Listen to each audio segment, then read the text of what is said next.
ನನಗೆ ಅವಕಾಶ ಕೊಟ್ಟಿದ್ದಕ್ಕೆ ಧನ್ಯವಾದಗಳನ್ನು ಹೇಳ್ತಾ, ಈಗ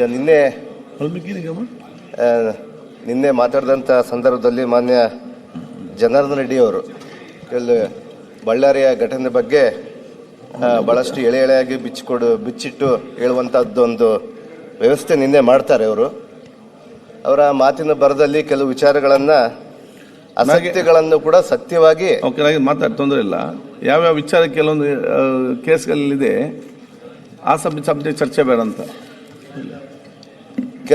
ಕೆಲವು ವಿಚಾರಗಳನ್ನು ಅಸತ್ಯಗಳನ್ನು ಕೂಡ ಸತ್ಯವಾಗಿ ಬಿಂಬಿಸಿ ಹೇಳುವಂಥದ್ದಕ್ಕೆ ನಿನ್ನೆ ಅವರು ಮಾತಾಡಿದಂಥ ಸಂದರ್ಭದಲ್ಲಿ ನಮ್ಮ ಸದಸ್ಯರುಗಳಿಗೆ ಮತ್ತು ಎಲ್ಲ ಸದಸ್ಯರುಗಳಿಗೆ ರಾಜ್ಯದ ಜನತೆಗೆ ದಿಕ್ಕು ತಪ್ಪಿಸುವಂಥದ್ದು ಕೆಲಸ ಮಾಡಕೂಡ್ದು ಅನ್ನುವಂಥ ವಿಚಾರದಿಂದ ನಾನು ಇವತ್ತು ಆ ಭಾಗದ ಜನಪ್ರತಿನಿಧಿಯಾಗಿ ಮಾತಾಡಲಿಕ್ಕೆ ಇಷ್ಟಪಡ್ತೀನಿ.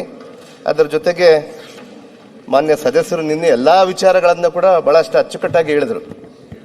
ಅದರಲ್ಲಿ ಕೆಲವು ವಿಚಾರಗಳನ್ನು ಕೂಡ ಇಲ್ಲದೇ ವಿಚಾರಗಳನ್ನು ಕೂಡ ಅವರು ಹೇಳ್ಕೊಂಡು ಬರ್ತಾರೆ. ಅವರ ಭಾಷಣ ಸಂದರ್ಭದಲ್ಲಿ ಕೆಲವು ವಿಚಾರಗಳನ್ನು ಹೇಳ್ತಾರೆ. ಮಾನ್ಯ ಮುಖ್ಯಮಂತ್ರಿಯವರು ಕೂಡ ಅಲ್ಲಿ ಬ್ಯಾನರ್ ಹಾಕಿದ್ದು ಸುಳ್ಳು ತಪ್ಪು ಅನ್ನುವಂಥ ವಿಚಾರವನ್ನ ಎಲ್ಲೋ ಹೇಳಿದ್ದಾರೆ ಅಂತೇಳಿ ಹೇಳ್ತಾರೆ. ಯಾವತ್ತೂ ಕೂಡ ಆ ಮಾತನ್ನ ಮಾನ್ಯ ಮುಖ್ಯಮಂತ್ರಿಯವರು ಕೂಡ ಹೇಳಿಲ್ಲ. ಅದ್ರ ಜೊತೆಗೆ ಮಾನ್ಯ ಚರ್ಚೆ ಬೇಡ, ಅದರ ಜೊತೆಗೆ ಯಾಕಂದ್ರೆ ಬ್ಯಾನರ್ದು ಕೂಡ ಹೇಳ್ಬೇಕಲ್ಲ, ನಾವು ಕೂಡ ಏನ್ ನಡೆದಿದೆ ಅಂತ ಘಟನೆಯನ್ನು ತಮಗೆ ಹೇಳ್ಬೇಕಂತೇಳಿ ತಮ್ಮ ಮೂಲಕ ಎಲ್ಲರಿಗೂ ಹೇಳ್ಬೇಕಂತೇಳಿ ನಾನು ಇಷ್ಟಪಡ್ತೀನಿ. ಅದರ ಜೊತೆಗೆ ಮಾನ್ಯ ಉಪಮುಖ್ಯಮಂತ್ರಿ ಬಗ್ಗೆ ಕೂಡ ಕೆಲವು ವಿಚಾರಗಳನ್ನ ಅವರು ಹೇಳ್ತಾರೆ. ಯಾವ ರೀತಿ ಹೇಳ್ತಾರೆ ಅಂದ್ರೆ, ಅವರು ಅಲ್ಲಿನ ಪತ್ರಿಕಾ ಮಾಧ್ಯಮದ ಇದರಲ್ಲಿ ಕೂಡ ನಾನು ಕೂಡ ಇದ್ದೆ. ಅಲ್ಲಿದ್ದಾಗ ಕೆಲವು ಪತ್ರಿಕಾ ಮಿತ್ರರು ಅವರು ಕೇಳ್ತಾರೆ, ಮಾನ್ಯ ಜನಾರ್ದನ್ ರೆಡ್ಡಿ ಅವರಿಗೆ ಜೆಡ್ ಕ್ಯಾಟಗರಿಯನ್ನು ಕೇಳಿದಾರಲ್ಲ ಅಂತೇಳಿ ಕೇಳ್ತಾರೆ. ಅವ್ರು ಹೇಳುವಂಥ ಸಂದರ್ಭದಲ್ಲಿ ಅವರು ಹೇಳ್ತಾರೆ, ಮಾನ್ಯ ಉಪಮುಖ್ಯಮಂತ್ರಿ ಅವರು, ನೋಡಪ್ಪ, ಜೆಡ್ ಕ್ಯಾಟಗರಿ ಕೊಡೋದು ನಾವಲ್ಲ, ಕೇಂದ್ರ ಸರ್ಕಾರದವರು ಕೊಡಬೇಕಾಗ್ತದೆ. ಅವ್ರು ಜೆಡ್ ಕ್ಯಾಟಗರಿಯನ್ನು ಕೊಡ್ಲಿ ಅಥವಾ ಅವ್ರು ಕೊಡ್ಲಿಲ್ಲ ಅಂದ್ರೆ ಬೇರೆ ಯಾವುದೇ ದೇಶದಾದಂಥ ಒಂದು ಏಜೆನ್ಸಿ ತಂದ್ಕೊಂಡು ಅವ್ರು ಬಡ್ಲಿ ಅಂತೇಳಿ ಅನ್ನುವಂಥ ವಿಚಾರವನ್ನು ಕೂಡ ಅವರು ಹೇಳ್ತಾರೆ. ಅದನ್ನು ಯಾವುದೇ ರೀತಿಯಾದ ತಪ್ಪಂದಾಗಿ ಅವ್ರು ಹೇಳಿಲ್ಲ. ಅದರ ಜೊತೆಗೆ ಮಾನ್ಯ ಉಪಮುಖ್ಯಮಂತ್ರಿ ಕೂಡ ಭರತ್ ರೆಡ್ಡಿ ಅವರನ್ನ ಹಿಂದೆ ಹಾಕೊಂಡು ಬಂದರು ಅನ್ನುವಂಥ ವಿಚಾರವನ್ನು ಹೇಳ್ತಾರೆ. ಇದರಲ್ಲಿ ತಪ್ಪು ಒಪ್ಪು ಅನ್ನುವಂಥದ್ದನ್ನ ತನಿಖೆ ಮೂಲಕ ಬಂದೇ ಬರುತ್ತೆ. ತನಿಖೆಯಲ್ಲಿ ಯಾರು ತಪ್ಪು ಮಾಡಿದರೆ ಅವ್ರ ಶಿಕ್ಷೆಗೆ 100ಕ್ಕೆ 100ರಷ್ಟು ಹಾಗೆ ಆಗ್ಬೇಕಂತ ಹೇಳಿ ಕೂಡ ನಮ್ದು ಇದೆ. ಅದರಲ್ಲಿ ಯಾವುದೇ ಕಾರಣಕ್ಕೂ ನಾವು ಯಾರು ಕೂಡ ಸರ್ಕಾರದವರು ಕೂಡ ಅದಕ್ಕೆ ಬೆಂಬಲ ಕೊಡೋದಿಲ್ಲ. ತಪ್ಪನ್ನ ತಪ್ಪಾಗಿ ಬಿಂಬಿಸ್ತೀವಿ. ನಾನು ಮಾನ್ಯ ಸದಸ್ಯರಿಗೆ ಒಂದೇ, ಯಾಕಂದ್ರೆ ಹಿರಿಯ ಸದಸ್ಯರಿದ್ದಾರೆ, ತಾವು ಅಲ್ಲಿನ ಉಸ್ತುವಾರಿ ಮಂತ್ರಿಗಳಾಗಿದ್ದೀರಿ, ಅನೇಕ ಅಭಿವೃದ್ಧಿ ಕಾರ್ಯಕ್ರಮಗಳನ್ನು ತಾವು ಮಾಡಿದಿರಿ. ತಮ್ಮ ಅವಧಿಯಲ್ಲಿ ಕೂಡ ನಾನು ನಿಮ್ಮ ಜೊತೆಗಿದ್ದೆ. ಅವತ್ತಿನ ಸಂದರ್ಭದಲ್ಲಿ ಕೂಡ ಅನೇಕ ಬಳ್ಳಾರಿಯ ರಿಪಬ್ಲಿಕ್ ಅಂತೇಳಿ ಅನ್ನುವಂಥ ವಿಚಾರ ಬೆಳಕಿಗೆ ಬಂದಿತ್ತು. ಇಡೀ ರಾಜ್ಯನೇ ಬಳ್ಳಾರಿ ಅಂದೇಳಿ ಇಡೀ ದೇಶನೇ ಅದಕ್ಕೆ ಬೆಳಕಿಗೆ ಬಂದಿತ್ತು. ಅವತ್ತಿನ ಸಂದರ್ಭದಲ್ಲಿ ಕೂಡ ಆಡಳಿತ ಯಾವ ರೀತಿ ಇತ್ತು ಅಂತೇಳಿ ಕೂಡ ನಾನು ಮತ್ತೆ ಅದನ್ನು ಬೆಳಕು ಚೆಲ್ಲಕ್ಕೆ ಹೋಗೋದಿಲ್ಲ, ಯಾಕಂದ್ರೆ ಇದು ಪ್ರಪಂಚಕ್ಕೆ ಗೊತ್ತಿರುವಂಥ ವಿಚಾರ. ಆ ವಿಚಾರದಲ್ಲಿ ಮಾನ್ಯ ಸದಸ್ಯರು ಇದಕ್ಕಿಂತ ಹಿಂದೆ 1 ವರ್ಷದ ಹಿಂದೆ ಕೂಡ ಇದೇ ಬ್ಯಾನರ್ ವಿಚಾರದಲ್ಲಿ ಒಂದು ಗಲಾಟೆ ಆಗುತ್ತೆ. ಗಲಾಟೆ ಅಂದ್ರೆ ಚಿಕ್ಕ ಪುಟ್ಟದಲ್ಲಿ ಕೂಡ ನಮ್ಮ ಕಾರ್ಪೊರೇಷನ್ ಅಲ್ಲಿ ಕಮಿಷನರ್ಗೆ ಫೋನ್ ಮಾಡಿಬಿಟ್ಟು ಕೆಲವು ಬ್ಯಾನರ್ಗಳನ್ನು ಹಾಕ್ಬೇಕಂತೇಳಿ ತಮ್ಮ ಮಾನ್ಯ ಸದಸ್ಯರ ಜನಾರ್ದನ್ ರೆಡ್ಡಿ ಅವರ ಜನವರಿ 11ಕ್ಕೇನೋ ಅವರ ಬರ್ತ್ಡೇ ಇರುತ್ತೆ. ಅವತ್ತಿನ ಸಂದರ್ಭದಲ್ಲಿ ಕೂಡ ಬರ್ತ್ಡೇ ಹಾಕುವಂತ ಸಂದರ್ಭದಲ್ಲಿ ಕೂಡ ಕೆಲವರು ಯಾರ ಕೂಡ ಇಲ್ಲಿ ಹಾಕೂಡ್ದು ಅಂದಾಗ ಸ್ವತಃ ಅವರೇ ನನಗೆ ದೂರವಾಣಿ ಕರೆ ಮಾಡಿ, ನೋಡಪ್ಪ, ನಾನು ಬ್ಯಾನರ್ ಹಾಕ್ತಿದ್ದೀನಿ, ನಿಮ್ಮವ್ರು ಯಾರೇ ತೊಂದರೆ ಕೊಡ್ತಿದ್ದಾರೆ ಅಂತೇಳಿ ನನಗೆ ಹೇಳಿದರು. ನಾನು ಉಸ್ತುವಾರಿ ಮಂತ್ರಿ ಆಗಿದ್ದಾಗ ನಾನು ಈ ಸದ್ಯಕ್ಕೆ ಗಮನಕ್ಕೆ ತರಲಿಕ್ಕೆ ನಾನು ಬಯಸ್ತೀನಿ. ನಾನೇ ಸ್ವತಃ ಅವ್ರಿಗೆ ಫೋನ್ ಮಾಡ್ವಿ, ನೀವು ಎಷ್ಟು ಬ್ಯಾನರ್ ಆದರೂ ಹಾಕೊಳ್ಳಿ, ಯಾರು ಕೂಡ ನಿಮಗೆ ತೊಂದರೆ ಮಾಡಲ್ಲ ಅಂತೇಳಿ ನಾನು ಹೇಳಿದ್ದೀನಿ ಅನ್ನೋಂಥ ವಿಚಾರವನ್ನು ಕೂಡ ಅವ್ರಿಗೆ ನೆನಪಿಸ್ತೀನಿ ನಾನು. ಆ ರೀತಿಯಾದಂಥ ಆಡಳಿತ ಕಾಂಗ್ರೆಸ್ ಪಕ್ಷ ಅವತ್ತು ಕೊಡ್ತಾ ಇತ್ತು. ಅದಾದ ನಂತರ ಈ ವಿಚಾರದಲ್ಲಿ ಕೂಡ ವಾಲ್ಮೀಕಿಯ ಒಂದು ಪುತ್ಥಳಿ ಅನಾವರಣದ ಸಂದರ್ಭದಲ್ಲಿ ಅನೇಕ ಕೆಲವರು ಜಾಸ್ತಿ ಬ್ಯಾನರ್ಗಳನ್ನು ಹಾಕೊಂಡಿದ್ರು. ಆ ಭಾಗಕ್ಕೆ ವಾಲ್ಮೀಕಿಯ ಜನಸಂಖ್ಯೆ ಜಾಸ್ತಿ ಇದ್ದದಕ್ಕೆ ಬಹಳ ಹುರುಪದಿಂದ ಕೆಲಸ ಮಾಡ್ಕೊಂಡು ಹೋಗ್ತಾ ಇದ್ರು. ಅಲ್ಲಿ ಘಟನೆಗೆ ನಾನು ಮತ್ತೆ ಬಹಳ ಡೀಪ್ ಆಗಿ ಹೋಗೋದಿಲ್ಲ, ಯಾಕಂದ್ರೆ ಈಗಾಗಲೇ ತನಿಖೆ ಮಟ್ಟದಲ್ಲಿದೆ, ಅಲ್ಲಿ ಏನ್ ನಡೆದಿದೆ ಅಂತ ಹೇಳಿ ಕೂಡ ತಮಗೆಲ್ಲ ಗೊತ್ತು. ಅವತ್ತಿನ ಸಂದರ್ಭದಲ್ಲಿ ಇವ್ರು ಏನಾದ್ರು ಮಾನ್ಯ ಸದಸ್ಯರು ಪೊಲೀಸರಿಗೆ ಒಂದು ಮೆಸೇಜ್ ಅನ್ನು ಕೊಟ್ಟಿದ್ದಾರೆ, ಹೇಳಿದ್ದಾರೆ ಅವ್ರಿಗೆ, ಇಲ್ಲ ಇಲ್ಲಿ ಬ್ಯಾನರ್ ಹಾಕಿದ್ದಾರೆ, ತಾವು ಬಂದು ಇದನ್ನು ತೆಗೀರಿ ಅಂತ ಹೇಳಿದ್ದಾರೆ. ಅಷ್ಟಕ್ಕಾಗಿದ್ರೆ ಬಹಳ ಸಂತೋಷ, ನಮ್ಗೆಲ್ಲ ಕೂಡ ಸಂತೋಷ ಇತ್ತು.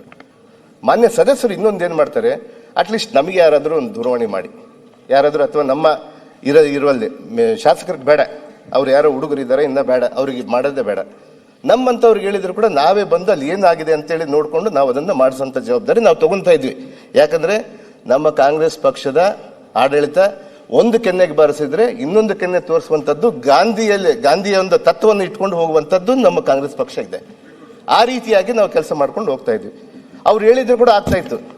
ಆದರೆ ಮಾನ್ಯ ಸದಸ್ಯರು ನಮ್ಮ ಕಾಂಗ್ರೆಸ್ ಕಾರ್ಯಕರ್ತರಿಗೆ, ಒಬ್ಬ ಲೋಕೇಶ್ ಅನ್ನುವಂಥ ಒಬ್ಬ ಸದಸ್ಯರಿಗೆ ಅವ್ರಿಗೆ ದೂರವಾಣಿ ಕರೆ ಮಾಡಿ ಅವ್ರಿಗೆ, ಯಾಕಂದ್ರೆ ಚಿಕ್ಕವರಿಂದ ಕೂಡ ಅದೇ ಭಾಗದಲ್ಲಿ ಹುಟ್ಟಿ ಬೆಳೆದಂಥವ್ರು ಆಗಿದ್ದಕ್ಕೆ ಅವ್ರನ್ನ ಒಂದು ಏಕೊಂದಲ್ಲಿ ಏನು ಇನ್ನ ಹಾಕಿದಿರಿ, ಇದು ಬ್ಯಾರನ್ನ ತೆಗಿಬೇಕು, ನಾನು ಹೋಗಿ ಬರೋಷ್ಟಲ್ಲೇ ಅಂತೇಳಿ ಇವ್ರು ಹೇಳಿದ್ದಾರೆ ಅಂತೇಳಿ ನಮ್ಮ ಕಾರ್ಯಕರ್ತರು ಹೇಳ್ತಾರೆ. ಅವನು ಎಲ್ಲೋ ಯಾವುದೋ ಭಾಗದಲ್ಲಿ ಇರ್ತಾನೆ, ಆ ಭಾಗದಿಂದ ಬಂದು ಅಲ್ಲಿಗೆ ಬರುವಂಥ ಸಂದರ್ಭದಲ್ಲಿ ಬ್ಯಾನರನ್ನು ಕಿತ್ತಾಕ್ತಾರೆ. ಬ್ಯಾನರಲ್ಲಿ ಕಿತ್ತಾಕಿದಾಗ ನನಗೆ ಭಾಳ ದುಃಖದ ಸಂಗತಿ ಏನಂದರೆ, ಆ ಭಾಗದಲ್ಲಿ ಭಾಳ ವಾಲ್ಮೀಕಿಯ ಜನಸಂಖ್ಯೆ ಇರುವಂಥ ಸಂದರ್ಭದಲ್ಲಿ ಆ ಬ್ಯಾನರನ್ನು ಕಿತ್ತುವಂಥ ಸಂದರ್ಭದಲ್ಲಿ ಬ್ಯಾನರ್ನ ಕಿತ್ತಿ ಹಾಕಿದ್ರೆ ಚೆನ್ನಾಗಿ ಆಗ್ತಾ ಇತ್ತು. ಆ ಬ್ಯಾನರನ್ನು ಹರಿದಾಕಿ ಆ ಬ್ಯಾನರಲ್ಲಿ ಮಹರ್ಷಿ ವಾಲ್ಮೀಕಿ ಅವರ ಒಂದು ಫೋಟೋ ಇರುತ್ತೆ. ಆ ಫೋಟೋನ ಕೆಳಗೆ ಹಾಕ್ಬಿಟ್ಟು ಬಿಜೆಪಿ ಜಿಂದಾಬಾದ್ ಅನ್ನುವಂಥ ವಿಚಾರವನ್ನು ಅವರು ಕಾರ್ಯಕರ್ತರು ಮಾಡ್ತಾರೆ. ಅದು ತಪ್ಪು ಅನ್ನುವಂಥದ್ದು ನಾನು ಈ ಸದನಕ್ಕೆ ಬೆಳಕಿಗೆ ತರಲಿಕ್ಕೆ ಇಚ್ಛೆ ಪಡ್ತೀನಿ. ಅದಾದ ನಂತರ ಆ ಘಟನೆಗಳು ನಡೀತವೆ. ಇವತ್ತು ನಮ್ಮ ಆಡಳಿತ, ಕಾಂಗ್ರೆಸ್ನ ಆಡಳಿತ ಭಾಳ ದುರಾಡಳಿತದಿಂದ ಹೊಂದಿದೆ ಅಂತೇಳಿ ಹೇಳ್ತಾರೆ. ಆದರೆ ಅವತ್ತು ನಮ್ಮ ಗೃಹ ಮಂತ್ರಿಗಳು ಇಲ್ಲೇ ಇದ್ದಾರೆ, ಇವರು ದೂರವಾಣಿ ಕರೆ ಮಾಡ್ತಾರೆ. ಮಾನ್ಯ ಮುಖ್ಯಮಂತ್ರಿಯವರು ಕೂಡ ನನಗೂ ಕರೆ ಮಾಡಿ ಅಲ್ಲಿ ಏನು ಸಂದರ್ಭ ನಡೆದಿದೆ ಅಂತೇಳಿ ಕೂಡ ನೋಡು ಅಂತ ಹೇಳ್ತಾರೆ. ಅವತ್ತು ನಾವು ಕೂಡ SP IG ಅವರು ಕೂಡ ಹೇಳ್ತೀವಿ. ತಕ್ಷಣವೇ ಅಲ್ಲಿರುವಂಥ ಘಟನೆಗೆ ಅಲ್ಲಿ ಮೆನ್ನನ್ನು ಕಳಿಸ್ಕೊಡ್ತೀವಿ. ನಮ್ಮ ಪೊಲೀಸರು, ಬಳ್ಳಾರಿಯ ಪೊಲೀಸರು ಕೂಡ ಸಮರ್ಥವಾಗಿ ಅಲ್ಲಿ ಆ ಘಟನೆಯನ್ನು ತಡಿಬೇಕಂತೇಳಿ ಭಾಳ ಪ್ರಯತ್ನ ಮಾಡ್ತಾರೆ. ಆದರೆ ಗುಂಪು ಎರಡೂ ಕಡೆಗೆ ಗುಂಪುಗಾರಿಕೆ ಆಗಿಬಿಡುತ್ತೆ. ಜನಸಂಖ್ಯೆ ಹೆಂಗಂದ್ರೆ ಅಲ್ಲಿ ಭಾಳ ಒಂದು ಸ್ಲಮ್ ಏರಿಯಾ ಥರ ಒಂದು ಗಲಾಟೆ ಅಂದರೆ ಭಾಳ ಇಂಟ್ರೆಸ್ಟಿಂದ ನೋಡ್ಲಿಕ್ಕೆ ಬಂದ್ಬಿಡ್ತಾರೆ. ಗಲಾಟೆ ಆಗಿರೋದು ಇಬ್ಬರದಾದ್ರೆ ಅಲ್ಲಿ ಸುಮಾರು ಒಂದು 10,000 ಜನ ನೋಡ್ಲಿಕ್ಕೆ ಬಂದ್ಬಿಡ್ತಾರೆ. ನೋಡಕ್ ಬಂದವರು ದೊಣ್ಣೆಗಳು ಕಲ್ಲುಗಳು ಇಟ್ಕೊಂಡು ಹೊಡೆದಾಡ್ಕೊಂಡು ಬಿಡ್ತಾರೆ. ಆ ಸಂದರ್ಭ ಚದುರಿಸ್ಲಿಕ್ಕೆ ನಮ್ಮ ಪೊಲೀಸರ ಕಡೆಯಿಂದ ಸ್ವಲ್ಪ ಎಡವಿರ್ತಾರೆ. ಅಲ್ಲಿ ಅಂದರೆ ಎಡವಿತಾರೆ ಅಂದರೆ ಅವ್ರು ಪ್ರಯತ್ನ ಪಡ್ತಾರೆ. ಭಾಳಷ್ಟು ಅವರ ಆ ಸಂದರ್ಭದಲ್ಲಿ ಭಾಳಷ್ಟು ನಮ್ಮ ಪೊಲೀಸರಿಗೆ ಗಾಯ ಆಗುತ್ತೆ. ಕಲ್ಲೇಟುಗಳು ಈ ಕಡೆ ಆ ಕಡೆ ಬರ್ತಾ ಇದ್ರೆ ಯಾರು ಕಲ್ಲೇಟು ಬೀಳುತ್ತೆ, ಯಾರ್ದು ಬರುತ್ತೆ ಅನ್ನುವಂಥ ವಿಚಾರವನ್ನು ಗೊತ್ತಾಗಲ್ಲ.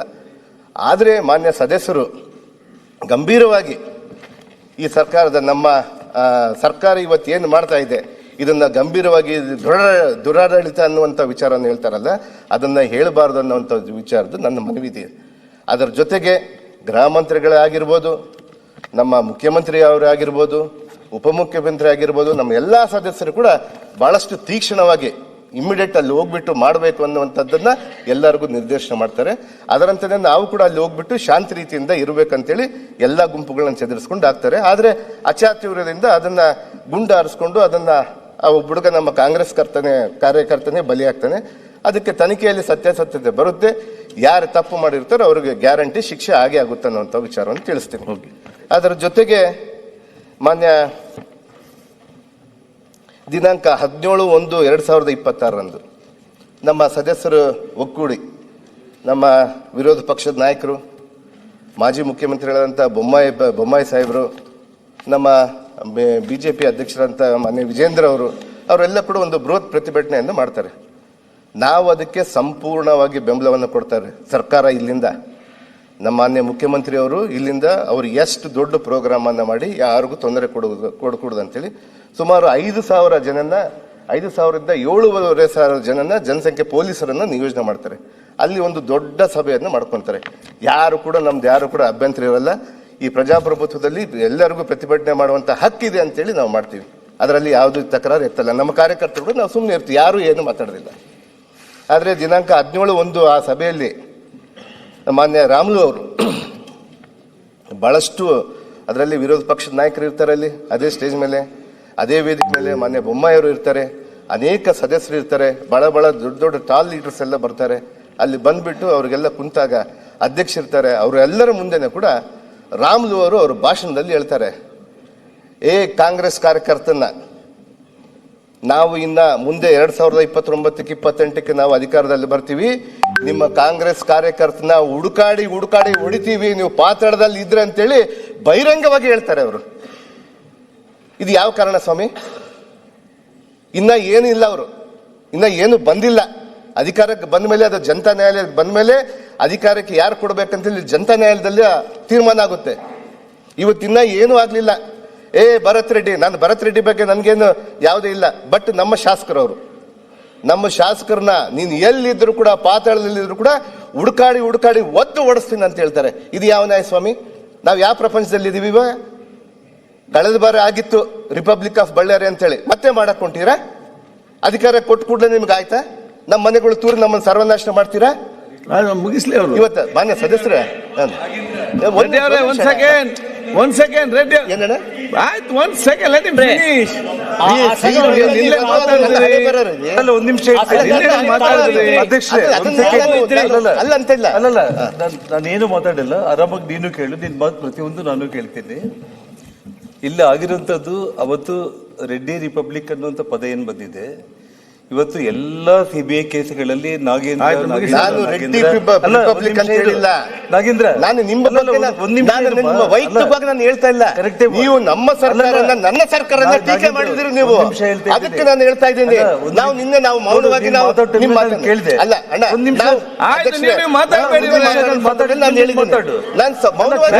ಜನಾರ್ದನ್ ರೆಡ್ಡಿ ಅವರೇ, ಅಲ್ಲ ಜನಾರ್ದನ್ ರೆಡ್ಡಿ ಅವರೇ, ಜನಾರ್ದನ್ ರೆಡ್ಡಿ ಅವರೇ, ಜನಾರ್ದನ್ ರೆಡ್ಡಿ ಅವರೇ, ನೀವು ಅಲ್ಲಿ ಯಾಕೆ ನೋಡ್ತೀರಿ? ಹಣೆ ಬರೋದು ನಿಮ್ಮ ಕೆಲಸ ತಪ್ಪಿಸ್ಬೇಕು. ನಿಮ್ಮೆಲ್ಲರ ಉದ್ದೇಶ ಏನಿದೆ? ಬಳ್ಳಾರಿಯನ್ನು ಶಾಂತ ತಗೊಳ್ಬೇಕಂತಲ್ಲ ನಮ್ಮ ಬೇಡಿಕೆ ಇಷ್ಟ. ಮಾನ್ಯ ಸದಸ್ಯರೇ, ನನಗೆ ಅವತ್ತು ನಾನು ಮಾತಾಡಿದ್ಮೇಲೆ ಮತ್ತೆ ಮಾತಾಡಿ. ನೀನು ಅವತ್ತೇನು ರಿಪಬ್ಲಿಕ್ ಬಳ್ಳಾರಿ ಅಲ್ಲ ಅಧ್ಯಕ್ಷರೇ, ಏನಿಲ್ಲ, ನಾನೇನು ಜಾಸ್ತಿ ಇದು ಮಾತಾಡೋಕೆ ಹೋಗಲ್ಲ. ಅವತ್ತೇನಾಗಿದೆ ಆ ಅಕ್ರಮ ಗಣಿಗಾರಿಕೆ ವಿಷಯದಲ್ಲಿ, ಅದರಲ್ಲಿ ನಾಗೇಂದ್ರ ಅವರು, ಆನಂದ್ ಸಿಂಗ್ ಅವರು, ಸುರೇಶ್ ಬಾಬು ಅವರು, ಅನಿಲ್ ಲಾಡ್ ಇರಬಹುದು, ಸಾಕಷ್ಟು ಮಂದಿ ಶಾಸಕರು ಅಕ್ಯೂಸ್ಗಳಾಗಿರುವಂತದ್ದು. ನನ್ನ ಮೇಲೆ ಇರುವಂತ ಆರೋಪ, ಆ ಜಿಲ್ಲಾ ಉಸ್ತುವಾರಿ ಮಂತ್ರಿಯಾಗಿದ್ದು ಅಕ್ರಮಗಳನ್ನ ತಡೆಯೋದಕ್ಕೆ ಆಗಿಲ್ಲ ಅಂತ ಹೇಳಿ ಸಿಬಿಐ ಅವರು ಚಾರ್ಜ್ ಶೀಟ್ ಅಲ್ಲಿ ಮೆನ್ಷನ್ ಮಾಡಿರುವಂತದ್ದು. ಅಂದ್ರೆ ಅವತ್ತು ರಿಪಬ್ಲಿಕ್ ಆಫ್ ಬಳ್ಳಾರಿ ಆಗೋದಕ್ಕೆ ಮೂಲ ವ್ಯಕ್ತಿಗಳನ್ನ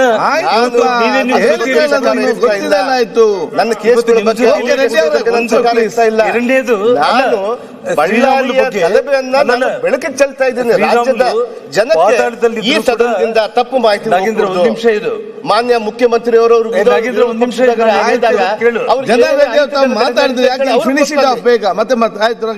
ಸಂಡೂರ್ಗೆ ಹೋದಾಗ ಅವ್ರಿಗೆ ಏನ್ ನಡೀತಂತ ಅಧ್ಯಕ್ಷರೇ, ಶ್ರೀರಾಮುಲು ಅವರು ಹೇಳಿರೋದು ಸರ್ಕಾರ ಪಾರದರ್ಶಕವಾಗಿ ಇವತ್ತು 3 ಗನ್ಮ್ಯಾನ್ಗಳನ್ನ ಅರೆಸ್ಟ್ ಮಾಡಿದ್ದೀರಿ. ಆಯ್ತು, ಅದು ಚರ್ಚೆ ಯಾರು ಕೊಲೆ ಮಾಡಿದಾನೋ ಆ ಚರ್ಚೆ.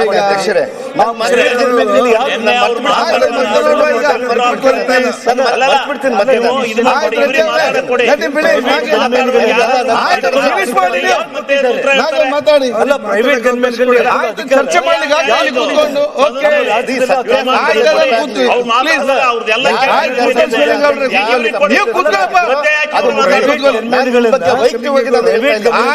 ಚರ್ಚೆ ಮಾಡ್ತಾ ಇಲ್ಲ. ಪ್ರೈವೇಟ್ ಗನ್ಮ್ಯಾನ್ಗಳನ್ನ ತಗೊಂಡ್ ಬರೋದಕ್ಕೆ ಯಾರು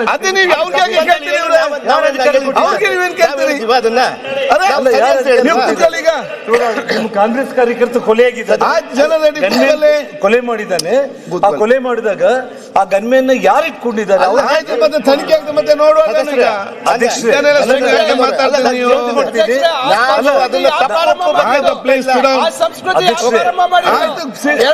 ಮತ್ತೆ ನೋಡುವ. ಫಿನಿಶ್ ಮಾಡಿ, ಫಿನಿಶ್ ಮಾಡಿ. ಅಧ್ಯಕ್ಷರೇ, ಒಂದೇ ಒಂದು ಗಂಭೀರವಾದಂತ ಒಂದು ಅಪಾದನೆ ಮಾಡಿದ್ದಾರೆ ಅಧ್ಯಕ್ಷರೇ. ಅವರು ಇಲ್ಲಿ ಇವತ್ತು ನಮ್ಮ ಈ ಸರ್ಕಾರ ಯಾರಿಗೂ ರಕ್ಷಣೆ ಕೊಡ್ತಾ ಇಲ್ಲ ಕೂಡ ಸುಮ್ಮನೆ ಕೂತ್ಕೊಳ್ಳಿ ಶಿವಲಿಂಗ ಅವ್ರೆ, ಅವರು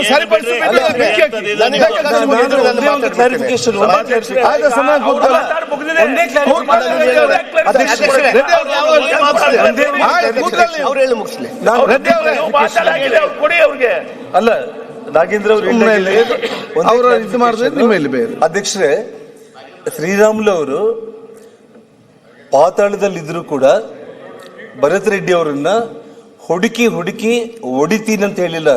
ವಿಡಿಯೋ ಇದೆ, ಆಯ್ತು, ಮತ್ತೆ ನೋಡುವ, ಇಲ್ಲಿ ಚರ್ಚೆ ಮಾಡ್ರೆ ಆಗ್ತಾ ಇದ್ದಾನೆಲ್ಲ, ಏನ್ ಮಾತಾಡ್ತೀರಿ ನೀವು? ಸರ್ಕಾರ ಎಲ್ಲಿ ಹುಡುಕ್ತಾರೆ? ಅಲ್ಲ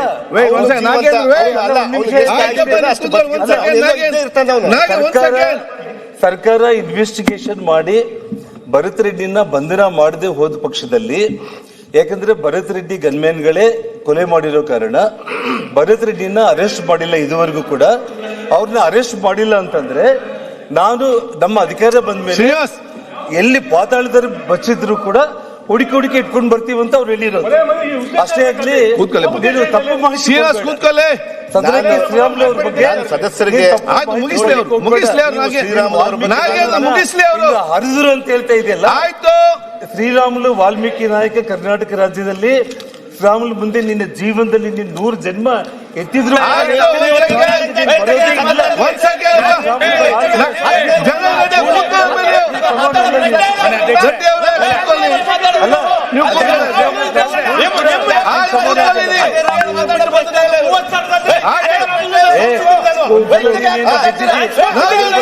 ಮಾಡ್ತಾ ಇದ್ದೆ. ನಾಳೆ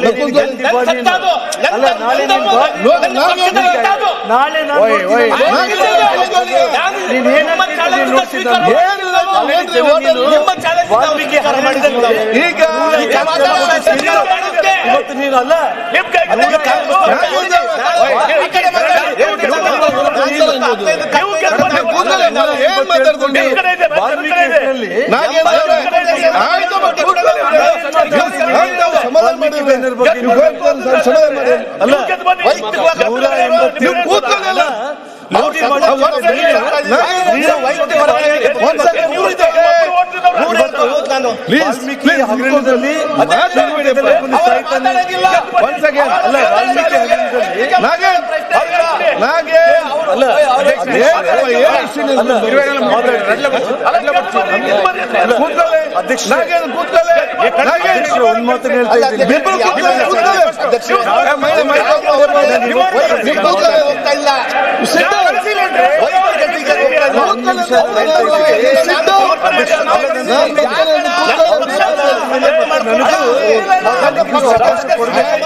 ವಾಲ್ಮೀಕಿ ಲೂಟಿ ಮಾಡಿರೋದು ಅವರು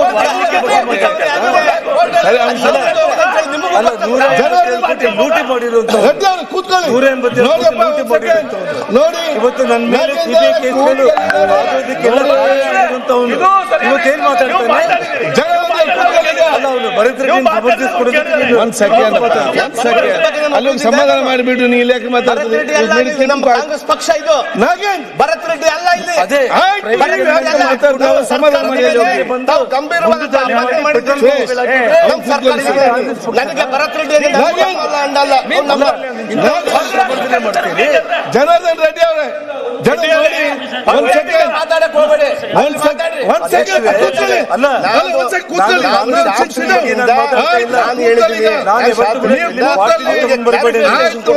ಇವತ್ತು petrol bomb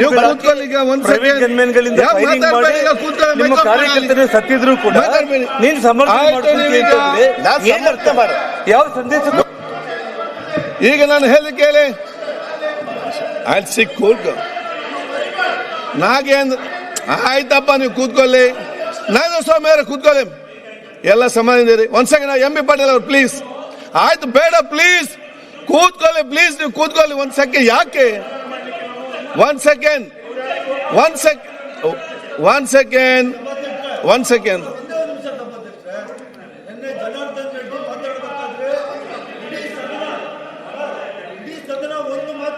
M B Patil ಅವರೇ, ಒಂದ್ ಸೆಕೆಂಡ್ ಕೂತ್ಕೊಳ್ಳಿ, ಒಂದ್ಸ ಕೂತ್ಕೊಳ್ಳಿ.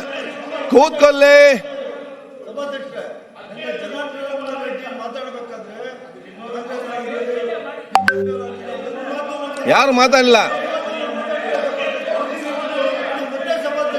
ಎಂ ಬಿ ಪಾಟೀಲ್, ಸುನೀಲ್ ಯಾರು ಕುಲ್ಲಲೆಪ್ಪೋದು ಏನೇನು ಅತ್ತ ನೀವು ಕುಲ್ತ ಮನೆ. ಈಗ ಆಯ್ತಪ್ಪ, ಒಂದ್ಸಲ ಮಧ್ಯಮ ಕೂತ್ಕೊಳ್ಳಿ. ಯು ಆರ್ ರೆಸ್ಪಾನ್ಸಿಬಲ್ ಪರ್ಸನ್ ಈ ಅಸೆಂಬ್ಲಿಯಲ್ಲಿ. ನೀವು ಗಂಟೆ ಕಡಿಮೆ ಆಗ್ಬೋದು, ಜಾಸ್ತಿ ಆಯ್ತು, ಕೂತ್ಕೊಳ್ಳಿ. ಈಗ ಒಂದ್ ಸೆಕೆಂಡ್ ನಾಗೇಂದ್ರ ಒನ್ ಸೆಕೆಂಡ್ ಎಲ್ಲರಿಗೂ ಕೂಡ ಗೊತ್ತಿದೆ ಅವರು ಮಾತಾಡೋ ಯಾರು ಕೂಡ ಮಾತಾಡಲಿಲ್ಲ ಅಂತ ಹೇಳಿ. ನಾನು ಮತ್ತೆ ಹೇಳ್ತೇನೆ, ನಿನ್ನೆ ತಾವೆಲ್ಲ ಕೂಡ ವಿಚಾರ ಮಾತಾಡಿದಿರಿ. ಅವ್ರು ಆಯ್ತು ನೋಡಿ, ಆಯ್ತು, ಐ ಕ್ಯಾನ್ ಅಂಡರ್ಸ್ಟ್ಯಾಂಡ್. ಪ್ಲೀಸ್ ಕೂತ್ಕೊಳ್ಳಿ ಎಲ್ಲರೂ ಕೂಡ. ಆಯ್ತು ನಾಗೇಂದ್ರ ಕೂತ್ಕೊಳ್ಳಿ ಒಂದು ನಿಮಿಷ, ಒಂದ್ ಸೆಕೆಂಡ್ ನೋಡಿ. ಅಲ್ಲಿ ಆದಂತ ವಿಚಾರ ತಾವು ಪ್ರಸ್ತಾವ ಮಾಡೋದು ಫಸ್ಟ್ ನಾನು ಬೇಡ ಅಂತ ಹೇಳಿದ್ದೆ. ಇಲ್ಲ, ನನಗೆ 1 ನಿಮಿಷ 2 ನಿಮಿಷ ಅಲ್ಲಿ ಮುಗಿಸ್ತೇನೆ ವಿಚಾರ ಅಂತ ಅವ್ರು ಹೇಳಿದ್ದೀರಿ. ಅದಕ್ಕೆ ಕೆಲವಾದೊಂದು ಕ್ಲಾರಿಫಿಕೇಶನ್ ಇತ್ತು, ಅವರು ಮಾತಾಡ್ತಿದ್ದಾರೆ. ನಾನು ಹೇಳ್ದೆ ಕೇಳಿ, ಪ್ರತಿಯೊಂದು ಕೂಡ ನೀವು ಇದು ಕೋರ್ಟದಲ್ಲಿ ಜಡ್ಜ್ ಆಗ್ತದೆ. ಇಲ್ಲಿ ನಾವು ಒಂದು ಕೇಳಿ, ನಾವು ನೀವೇನೆ ನಮ್ಮ ಸಮಸ್ಯೆ ಕಡಿಮೆ ಆಗ್ಬೇಕಾ, ಸಮಸ್ಯೆ ಜಾಸ್ತಿ ಆಗ್ಬೇಕಾ? ಒಂದು ಆಯ್ತು, ಒಂದ್ ಸೆಕೆಂಡ್ ಮಾತಾಡ್ಬೇಡಿ. ಆಯ್ತಪ್ಪ, ಒಂದ್ ಸೆಕೆಂಡ್ ಆಯ್ತು, ಅದನ್ನ ಹೇಳಿ ಅದನ್ನೇ ಓಕೆ ಆಯ್ತು, ಅಲ್ಲಿ ಮುಗಿಸಿ. ಆಯ್ತು ಮುಗಿಸಿ, ಈಗ ಚರ್ಚೆ ಬೇಡ. ಆಯ್ತು ಒಂದ್ ಸೆಕೆಂಡ್ ಚರ್ಚೆ ಬೇಡ. ಒಂದ್ ಸೆಕೆಂಡ್ ನಾಗೇಂದ್ರ. ಇನ್ನೊಂದು ಅಧ್ಯಕ್ಷರೇ, ಅಲ್ಲ ನಿಮ್ಮ ಚೇಂಬರ್ ಅಲ್ಲಿ ಅವರು ತಗೊಂಡ್ ಬರ್ಲಿ ವಿಡಿಯೋಗಳು, ನಾನು ತಗೊಂಡ್ ಬರ್ತೀನಿ. 100 ಕೆಲಸ ತೀರ್ಮಾನ ಮಾಡಿ. ನೀವು ಕೂತ್ಕೊಳ್ಳಿ ಈಗ. ಒಂದ್ ಸೆಕೆಂಡ್ ನಾಗೇಂದ್ರ, ಒಂದ್ ಸೆಕೆಂಡ್ ಹೇಳ್ತಾ ಇಲ್ಲ. ಒಂದ್ ಸೆಕೆಂಡ್ ನೋಡಿ, ಏನಾಗಿದೆ ಯಾವ್ದಾಗಿದೆ ಎಲ್ಲ ಕೂಡ ಅದು ತನಿಖೆ ನಡೀತಾ ಇದೆ. ತನಿಖೆ ಮುಖಾಂತರ ಬರ್ತದೆ, ಮತ್ತೆ ಅಲ್ಲಿ ಕೋರ್ಟ್ ಇದೆ.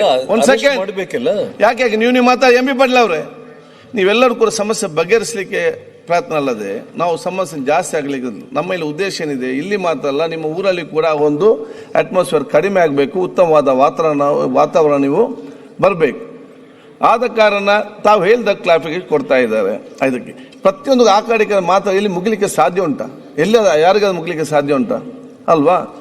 ಇದರಲ್ಲಿ ಮತ್ತೆ ನಾನು ಸರಿ, ಅವ್ನು ತಪ್ಪು, ನಾನು ದೊಡ್ಡ, ಅದು ಆಗುದಿಲ್ಲ. ಇಲ್ಲಿ ಅವರ ಅಭಿಪ್ರಾಯ ಅವರು ಹೇಳ್ತಾರೆ. ತಾವು ತಾಳ್ಮೆಂದಿರಿ. ಮತ್ತೆ ಅವ್ರು ಹೇಳಿದಾಗೆ ಯಾರು ಹೆಸರು ಕೂಡ ಪ್ರಸ್ಥಾನ ಆಗುದು ಬೇಡ. ನೀವು ಕೂಡ ನಿನ್ನ ಹೆಸರು ಕೆಲವರು ಹೆಸರು ಪ್ರಸ್ಥಾನ ಮಾಡಿದ್ದೀರಿ, ಅದಕ್ಕಾಗಿ ಅವರು ಕೂಡ ಮಾಡಿದ್ದಾರೆ. ತಾವು ಬಹುತೇಕ ಎಲ್ಲ ವಿಚಾರ ತಾವು ಕೂಡ ಹೇಳಿದ್ದೀರಿ. ಬೇರೆ ಏನೋ ಜನರಲ್ ಆಗಿ ಏನದು ಹೇಳಿಕ್ಕಿದೆ ಹೇಳಿ ಮುಗಿಸಿ. ಯಾಕೆಂತ ಹೇಳಿದ್ರೆ one thing, this is assembly, ಇದು ಬೇರೆ ಹೊರಗೆಲ್ಲ ನೀವು ಒಟ್ಟಾರಲ್ಲಿ ಹೊರಗಡೆ ಮಾತಾಡೋ ಈ ರೀತಿಯಲ್ಲಿ ಮಾತಾಡ ಆಗ್ತದ? ಮತ್ತೆ ರಾಜ್ಯಪಾಲ ಒಂದ ನಿರ್ಣಯದಲ್ಲಿ ಅವರು ಲಾ ಅಂಡ್ ಆರ್ಡರ್ ಬಗ್ಗೆ ನೀವು ಮಾತಾಡೋದಕ್ಕೆ ಅವ್ರು ಮಾತಾಡಲಿಕ್ಕೆ ಬಂದಿದ್ದಾರೆ. ತಾವು ಆ ಒಂದು ಸ್ಥಾನದಿಂದ ತಾವು ಹೇಳ್ತಾ ಇದ್ರಿ ಬಳ್ಳಾರಿಯನ್ನ ಶಾಂತಿಯುತವಾಗಿ ಮಾಡ್ಬೇಕಂತ. ಆಯ್ತು, ಅಲ್ಲಿ ಇಡೀ ರಾಜ್ಯವನ್ನು ನಮ್ಮ ಪ್ರಥಮ ಆದ್ಯತೆ. ಓಕೆ, ನಮ್ಮ ಕಾಂಗ್ರೆಸ್ನ ಪ್ರಥಮ ಆದ್ಯತೆ, ನಮ್ಮ ಸರ್ಕಾರದ ಪ್ರಥಮ ಆದ್ಯತೆ. ಗೊತ್ತಿದೆ. ನಾವು ಮಂತ್ರಿ ಇದ್ದಾಗ, ಅವರು ಮಂತ್ರಿ ಇದ್ದಾಗ ಅವರು ಇದ್ರು, ಅವರು ಶಾಂತಿ ರೀತಿಯಿಂದ ಕಾಪಾಡ್ಕೊಂಡ್ ಬಂದ್ರು. ನಾವು ಅದಕ್ಕಿಂತ ಜಾಸ್ತಿ ಶಾಂತಿಯಿಂದ ಬಂದಿದ್ದೀವಿ. ಎರಡನೇ ತಪ್ಪಿಲ್ಲ. ನಾವು ಚರ್ಚೆ ಮಾಡಬೇಡಿ. ನೋಡ್ರಿ, ನೀವು ನನ್ನನ್ನು ಸೋಲ್ಸ್ಬೇಕಾ? ಸೋಲ್ಸ್ಕೊಳ್ಳಿ. ಜನತಾ ನ್ಯಾಯಾಲಯದಲ್ಲಿದೆ. ನನ್ನ ಸತ್ತ ನಾನ್ ತೋರಿಸ್ತೀನಿ, ನಿಮ್ ಸತ್ತ ನಾನು ಸ್ವೀಕಾರ. ಆಯ್ತು, ಮತ್ತೆ ಚರ್ಚೆ ಬೇಡದ್ರಲ್ಲಿ ನಮ್ಮನ್ನು ನಾವು ಮಾಡ್ತೀವಿ. ನಾನು ಇವತ್ತು ಮಾತಾಡಿದ ಸಂದರ್ಭದಲ್ಲಿ ಮಾನ್ಯ ಮುಖ್ಯಮಂತ್ರಿ ಮೇಲೆ, ಮಾನ್ಯ ಉಪಮುಖ್ಯಮಂತ್ರಿ ಮೇಲೆ ಗಂಭೀರವಾದಂತ ಆರೋಪ ಮಾಡಿದ್ದಕ್ಕೆ ನಾನು ನನ್ನ ಸರ್ಕಾರನ ಹಿಂದೆ ಹಾಕೊಂಡು ಬರ್ಲಿ ಅಂದ್ರೆ ಯಾರು ಬರ್ತಾರೆ ಸ್ವಾಮಿ? ಅವ್ರು ಹೇಳಿದ್ರು, ಅವ್ರು ನಿನ್ನೆ ಮಾತಾಡೋಂಥ ಸಂದರ್ಭದಲ್ಲಿ ನಾವು ಯಾರು ಕೂಡ ಚಕಾರ ಎತ್ತಲಿಲ್ಲ. ಅವರು ಕೂಡ ರಿಕ್ವೆಸ್ಟ್ ಆಗಿ ಕೇಳ್ಕೊಂಡ್ರು. ನಾವು ಅದಕ್ಕೆ ಸ್ವಾಗತ ಮಾಡ್ತೀವಿ. ನಿಮ್ ರಿಕ್ವೆಸ್ಟ್ ನ ನಾವು ಸ್ವಾಗತ ಮಾಡ್ತೀವಿ. ನಮ್ದು ಇನ್ನೊಂದು ರಿಕ್ವೆಸ್ಟ್ ಇದೆ. ಅವರು ಅವತ್ತಿನ ಮಾನ್ಯ ದಿನಾಂಕ 17/1/2026 ಬಹಿರಂಗ ಸಭೆಯಲ್ಲಿ ಅವರು ಚಾಲೆಂಜ್ ಆಗ್ತಾರೆ. ಅವ್ರನ್ನ ಇಲ್ಲ ಅಧ್ಯಕ್ಷರೇ, ಬಳ್ಳಾರಿ ಮಲ್ಟಿಕಲ್ಚರ್ ಇರೋಂಥದ್ದು ಊರು. ನಮ್ಮ ಬಳ್ಳಾರಿ ಬಗ್ಗೆ ನಮಗೆ ಗೊತ್ತು, ಹುಟ್ಟು ಬೆಳೆದಂತ ಊರಲ್ಲಿ. ಅಲ್ಲಿ ಬೇರೆ ಬೇರೆ ರೀತಿಯಾದಂತ ಒಂದು ಮಾತು ಹೇಳ್ಬಿಟ್ರೆ 10 ಹರಡ್ಬಿಡ್ತವೆ. ಒಂದು ಸುಳ್ಳನ್ನ 100 ಸರ್ತಿ ಹೇಳಿ ಹೇಳಿ ಸತ್ಯನ ಮಾಡಿಬಿಡ್ತಾರೆ. ಅದು ಯಾವುದೋ ಸಿನಿಮಾದಲ್ಲಿ ಶರಪಂಜರಣ ಆ ಕಲ್ಪನಾ ಅಮ್ಮನವ್ರಿಗೆ ಇದರಲ್ಲಿ ಹೀರೋನ ಯಾರೋ ಬಂದು ನೀನು ಹುಚ್ಚಿ ಹುಚ್ಚಿ ಹುಚ್ಚಿ ಅಂತ ಹೇಳ್ತಾ ಇರ್ತಾರೆ. ಅವಳು ಹುಚ್ಚಿ ಇರಲ್ಲ. ಲಾಸ್ಟ್ಗೆ ಅವಳು ಇದನ್ನ ನೋಡಿ ನೋಡಿ ಹೌದು ನಾನು ಹುಚ್ಚಿ ಅಂತ ಹೇಳಲಿಕ್ಕೆ ಅವ್ರ ಬಾಯಿದಿಂದ ಹೇಳ್ತಾರೆ. ಆ ರೀತಿ ಅಂತ ಬಳ್ಳಾರಿ, ನಮ್ಮ ಬಳ್ಳಾರಿ ಒಂದು ಸುಳ್ಳನ್ನ ಸತ್ಯ ಮಾಡ್ಲಿಕ್ಕೆ ಹೊಡುವಂತದನ್ನ ನಮ್ಮ ಕಳಕಳಿಯ ಮನವಿ ಇದೆ. ಅವರು ಇವತ್ತೇನು ಆ ವೇದಿಕೆ ಮೂಲಕ ಅವ್ರು ಚಾಲೆಂಜ್ ಮಾಡ್ತಿರಲ್ಲ, ಆ ಚಾಲೆಂಜ್ ಅನ್ನು ಕೂಡ ನಾವು ಸ್ವೀಕಾರ ಮಾಡ್ಲಿಕ್ಕೆ ಕಾಂಗ್ರೆಸ್ ಪಕ್ಷ ತಯಾರಿದೆ. ಇವತ್ತು ಎರಡನೇ ಮಾತಿಲ್ಲ, ಅದರಲ್ಲಿ ನಾವು ತಯಾರಿ ತಗೊಂತಿದೀವಿ. ಆಯ್ತು, ನಾವು ಗನ್ಮನ್ಗಳ ಬಗ್ಗೆ ನಾವು ಮಾತಾಡಿದ್ವಾ? ಅಣ್ಣ, ನಮ್ಮ ಬಗ್ಗೆ ಆವೇಶ ಅಲ್ಲ. ನಾವು ಯಾವತ್ತ ಆಯ್ತು,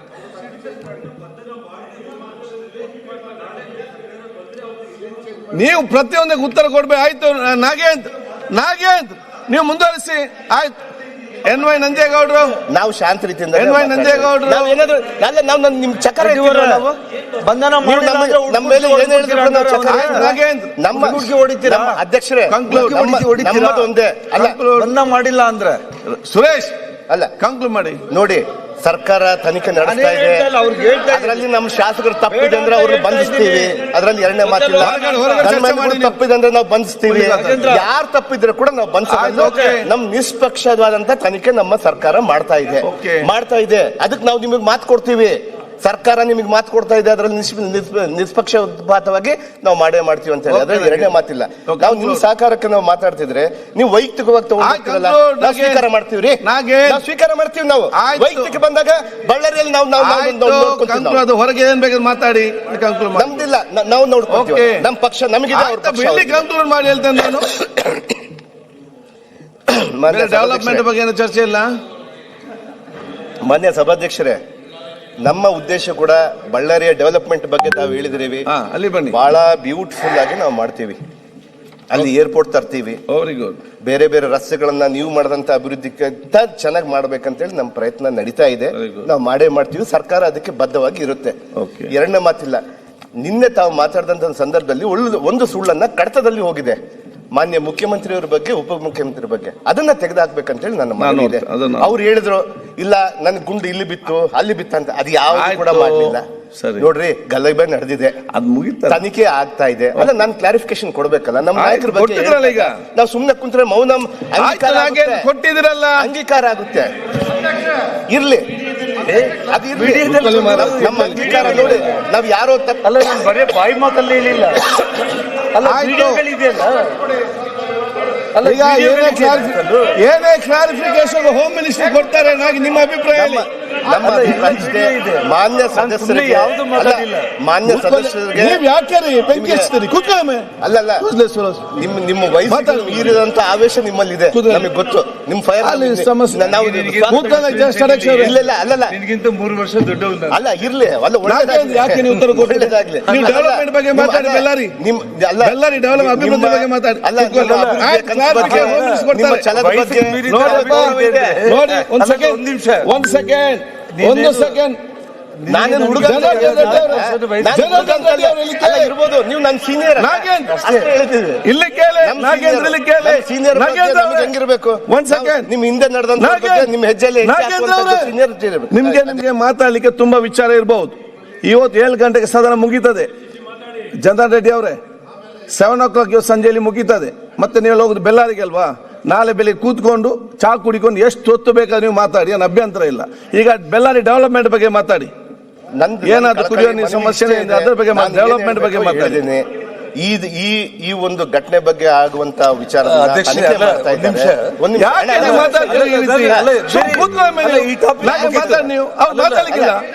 ಏನ್ ಹಾಗಾಗಿ ಮಾತಾಡ್ತೀನಿ. ಅಲ್ಲ ಅಧ್ಯಕ್ಷರೇ, ನೋಡಿ ಸುಮ್ಮನೆ ಚರ್ಚೆ ಬೇಡ ಪ್ಲೀಸ್. ಬಗ್ಗೆ ಕೂಡ ತಾವು ಪ್ರಸ್ತಾಪ ಮಾಡ್ತೀವಿ.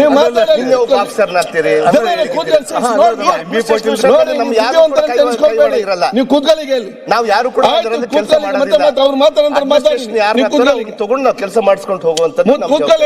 ನೀವ್ ಹೇಳಿದ್ರಿ, ನೀವು ನಿನ್ನೆ ಕೂಡ ಹೇಳಿದ್ರಿ, ಇಲ್ಲ ಒಳ್ಳೆ ಆಫೀಸರ್ ನಾವು ಸ್ವಾಗತ ಮಾಡ್ತೀವಿ. ನಿಮ್ಗೆ ಯಾಕೆ ಆವೇಶ? ಫಿನಿಶ್ ಮಾಡಿ. ನಮ್ ಕ್ಲಾರಿಫಿಕೇಶನ್ ನಮ್ಮ ಪಕ್ಷದಿಂದ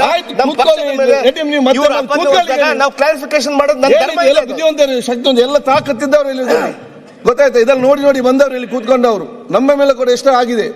ಏನೆನ್ಸಿದ್ರಿ ನೀವು ಮಾತ್ರ ಶಕ್ತಿವಂತರು ಬುದ್ಧಿವಂತರು ಅಂತೇಳಿ? ಎಲ್ಲರೂ ಕೂಡ ಶಕ್ತಿ ಇದ್ದವ್ರು ಎಲ್ಲಿದ್ದಾರೆ? ಇಂಥದ್ದೆಲ್ಲ ನೋಡಿ ಬಂದದ್ದು ಇಲ್ಲಿಗೆ. ನಾವು ಮೀನೊಂದು ತಿಂದಿಲ್ಲ ಅಷ್ಟೇ, ಇಲ್ಲಾಂದ್ರೆ ಅದಕ್ಕೆ ಬುದ್ಧಿವಂತರು ಇರ್ತಾ ಇದ್ರು. ಫಿನಿಶ್ ಮಾಡಿರ್ಬೇಕು. ಆಯ್ತು ಅಧ್ಯಕ್ಷ, ಇಷ್ಟೇ ನನ್ನ ಕಳಕಳಿ. ಕಾಲೇಜ್ ಡೇಸ್ ನಾವೆಲ್ಲ ನೋಡಿ ಬಂದಿದ್ದೇವೆ. ಅವರು ಮಾತಾಡಿದಂತ ಸಂದರ್ಭದಲ್ಲಿ ಆ ಮಾತಿನ ಭರಾಟೆಯಿಂದ ಆ ವೇದಿಕೆ ಮೂಲಕ ಅವ್ರು ಏನ್ ಹೇಳ್ತಾ ಇರ್ತಾರಲ್ಲ, ಅದ್ರ ಬಗ್ಗೆ ಕೂಡ ನಮ್ಮ ಕಾರ್ಯಕರ್ತರಲ್ಲಿ ಬಹಳ ಗೊಂದಲ ಇದೆ. ಕಾರ್ಯಕರ್ತರು ಭಯಭೀತರಾಗಿದ್ದಾರೆ ಬಳ್ಳಾರಿಯಲ್ಲಿ. ಅಂತ ವಾತಾವರಣ ತರಬೇಡಿ ಅಂತ ಹೇಳಿ ಡೆವಲಪ್ಮೆಂಟ್ ಬಗ್ಗೆ ಮನವಿ ಮಾಡ್ತಾ ಇದ್ದೀನಿ ನಾನು. ಅದರಲ್ಲಿ ಏರ್ಪೋರ್ಟ್ ಯಾವಾಗ ಬರ್ತದೆ? ಏರ್ಪೋರ್ಟ್ ಅಧ್ಯಕ್ಷರೇ, ಈಗಾಗಲೇ ಕೂಡ ನಾವು ಹೇಳಿದೀವಿ, ಏರ್ಪೋರ್ಟ್ ನ ಇಲ್ಲೇ ನಮ್ಮ ಮಂತ್ರಿಗಳ ಏರ್ಪೋರ್ಟ್ ಬಗ್ಗೆ ಹೇಳಿ. ಮತ್ತೆ ಜೀನ್ಸ್ ಫ್ಯಾಕ್ಟರಿ ಯಾವಾಗ ಬರ್ತದೆ? ಜೀನ್ಸ್ ಫ್ಯಾಕ್ಟರಿ ಆಲ್ರೆಡಿ 600 ಎಕರೆ ಈಗ ಆಲ್ರೆಡಿ ನಾವು ಇದನ್ನ ಮಾಡ್ಕೊಂಡಿದೀವಿ. ಅಂದ್ರೆ ಎಷ್ಟು ಬುದ್ಧಿವಂತಿಕೆಯಿಂದ ನಮ್ಮ ಅಧ್ಯಕ್ಷರು ಅದನ್ನ ತಳ್ಳಿಬಿಟ್ರು ನೋಡ್ರಿ. ಹಾಗೆಲ್ಲ ಏರ್ಪೋರ್ಟ್, ಜೀನ್ಸ್ ಫ್ಯಾಕ್ಟರಿ ಇದನ್ನೆಲ್ಲ ಜನ ಆಲ್ರೆಡಿ ಆಗಿದೆ. 600 ಇಂದ 800 ಎಕರೆ ನಾವು ಈಗಾಗಲೇ ಕೂಡ ಅಕ್ವಿಸಿಷನ್ ಮಾಡಿದೀವಿ. ಅಲ್ಲಿ ಕ್ಲಸ್ಟರ್ ಒಂದು ಒಳ್ಳೆಯ ಜೀನ್ಸ್ ಪಾರ್ಕ್ ಅನ್ನ ಪ್ರಪಂಚಕ್ಕೆ ತೋರಿಸುವಂತದನ್ನ ನಮ್ಮ ರಾಹುಲ್ ಗಾಂಧೀಜಿ ಅವರ ಕನಸನ್ನ ನಾವು ನನಸು ಮಾಡ್ತಾ ಇದೀವಿ. ಮಾನ್ಯ ಮುಖ್ಯಮಂತ್ರಿ, ಉಪಮುಖ್ಯಮಂತ್ರಿ ಮತ್ತು ನಮ್ಮ ಮಂತ್ರಿಗಳ ಅವರ ಕನಸನ್ನ ನನಸು ಮಾಡ್ತಾ ಇದೀವಿ. ಅದರಲ್ಲಿ ಎರಡನೇ ಮಾತಿಲ್ಲ. ನಾವು ಅಲ್ಲಿ ಕೆಲಸ ಮಾಡೋದನ್ನ ಇವ್ರಿಗೆ ಹೇಳಿ ತೋರಿಸಬೇಕಾಗಿಲ್ಲ. ನಮ್ಮ ಕೆಲಸದಲ್ಲಿ ನಾವು ತೋರಿಸ್ತೀವಿ. ನಾವು ನಮ್ಮ ಅಭಿವೃದ್ಧಿಯನ್ನ ನಾವು ಮುಂದೆ ಇಟ್ಕೊಂಡು ನಾವು ಮಾಡ್ತೀವಿ. ಎರಡನೇ ಮಾತಿಲ್ಲ. ನಮ್ಮ ಮಾನ್ಯ ಸಭಾ ಅಧ್ಯಕ್ಷರೇ, ಒಂದೇ ನಿಮಿಷದಲ್ಲಿ ಮುಗಿಸ್ಬಿಡ್ತೀನಿ. ಮಾನ್ಯ ಗೃಹ ಮಂತ್ರಿಗಳ ಬಗ್ಗೆ ಇವ್ರ ಬಗ್ಗೆ ಅವ್ರು ಹೇಳಿದಾರೆ. ಯಾವುದೇ ರೀತಿಯಾದಂತ ಕೆಟ್ಟೋಗಿಲ್ಲ. ಬಳ್ಳಾರಿ ಬಹಳಷ್ಟು ಶಾಂತಿ ರೀತಿಯಾಗಿದೆ. ಈ ಘಟನೆ ನಡಿಕೂಡ್ದಾಗಿತ್ತು. ನನಗೇನಂದ್ರೆ ಈ ಘಟನೆ ನಡೆದಾಗ ನಮ್ಮಂತವ್ರಿಗೆ ಹೇಳ್ಬಿಟ್ಟಿದ್ರೆ ನಾವು ಸಾಲ್ವ್ ಮಾಡ್ಬಿಡ್ತಿದ್ವಿ ಅಂತೇಳಿ ಮನವಿ ಮಾಡಿದ್ದೆ. ನಾನು ಹೇಳ್ತಾ ಇದ್ದೀನಿ, ನೀವು ಒಂದು ಫೋನ್ ಮಾಡಿ ನಾಗೇಂದ್ರ ಹಿಂಗಿದೆ ಅಂತ ಹೇಳಿದ್ರೆ ನಾನು ಮಾತಾಡಿಲ್ಲ ನಿಮಗೆ ಎಷ್ಟು ಸರಿ ಕೂತ್ಕೊಳ್ಳಿ. ಅಲ್ಲ, ಈ ವಿಚಾರನ ಯಾಕೆ ಇಷ್ಟು ತಗೊಂಡು ಅದರಲ್ಲಿ ಬಹಳ ದೊಡ್ಡ ನಷ್ಟ ಆಗಿರೋದು ವಾಲ್ಮೀಕಿಯ ಈ ಪ್ರಪಂಚಕ್ಕೆ ರಾಮ ಸೀತಾ ಯಾರು, ರಾಮ ಯಾರು ಅನ್ನುವಂತ ವಿಚಾರನ ಬೆಳಕಿಗೆ ತಂದ ಬಗ್ಗೆ ಒಬ್ಬ ದಲಿತರ ಬಗ್ಗೆನೆ ಆ ವಾಲ್ಮೀಕಿಯ ಒಂದು ಕೆಳಗೆ ನಂಜೇಗೌಡರು ಇದನ್ನ ತಾವು ಕಡದಿಂದ ಕೆಲವು ವಿಚಾರಗಳನ್ನ ಕೇಳಿ. ನನ್ನ ಮಾತಲ್ಲಿ ಬೇರೆ ವೈಯಕ್ತಿಕ ಯಾವುದೂ ಇಲ್ಲ. ನಾನು ಇದನ್ನ ಕ್ಲಾರಿಫೈ ಮಾಡ್ತೀನಿ. ನೋಡಿ, ನನ್ನ ಸೋಲ್ಸೋದು ಬಿಡೋದು ಅದು ಜನತಾ ನ್ಯಾಯಾಲಯದಲ್ಲಿ ಇದ್ದೇ ಇರುತ್ತೆ. ನಮ್ಮ ಹೋರಾಟ ಇದ್ದೇ ಇರುತ್ತೆ. ಹೆಜ್ಜೆಗೂ ಹೋರಾಟ ಮಾಡ್ಕೊಂಡು ಹೋಗ್ತಾ ಇದೀವಿ.